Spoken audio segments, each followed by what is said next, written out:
From Gulfstream Urology, I'm so happy to welcome to the show this morning Dr. Scott Caesar. Good morning. So this morning we're going to talk about, this is interesting, BPH, which I have to be honest, when I heard it, maybe it's just because I'm a woman, I didn't really know what it was at first. So explain what BPH is. Well, BPH stands for benign prostatic hyperplasia, which really is just a fancy way of saying an enlarged prostate. The key word in there is benign. It's not prostate cancer. Okay. It's a totally separate process. Prostate cancer usually forms on the outsides of a man's prostate, while BPH really forms near the center of the prostate, which is where the urethra is, where you urinate out of, which is why you get the classical symptoms associated with it. Is it pretty common? It is pretty common in most men. Most men start feeling the symptoms around the age of 55 to 60. Okay. It's something that happens very naturally in most men. It was funny, we were talking in the commercial break, and I think when you do hear prostate, I think a lot of people do link it to prostate cancer. Is there any link between these two? Is there any? No, it's a completely different process. Okay. BPH happens naturally in most men because of the androgens, most commonly testosterone that's produced in most men. When they reach the age of 55 or 60, they've had so much testosterone through their life that it can be converted to a form of testosterone that makes the prostate grow.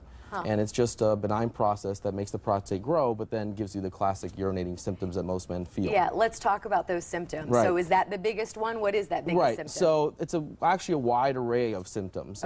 Most men, the first thing they feel is kind of a slowing of the urinary stream. They'll notice that they're not urinating as well and emptying their bladder as quickly as they used to. They'll also notice that it's harder to start their stream when they go to the restroom.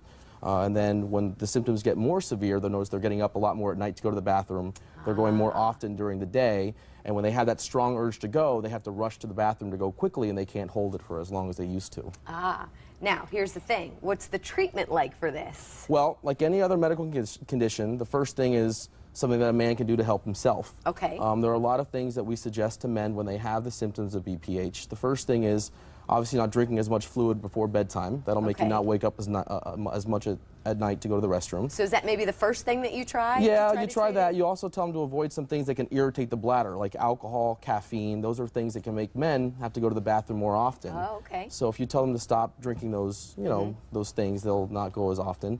There are also some medications that some men might be on, whether it's prescription or over the counter, that their primary care doctor or urologist can tell them to stop taking, and it all depends on what they're taking and what they need the medication for. So medications may cause no, it's medications that can aggravate the urinating symptoms that they have. All right. Now, if that fails, I'm sorry, the first step that a urologist or another doctor can take is prescribing medications. The first medication that most doctors prescribe is very common. It's tamsulosin or Flomax. That's the one that most men think of, and that's a medication that kind of opens up the bladder and helps them empty it more easily, even with a large prostate.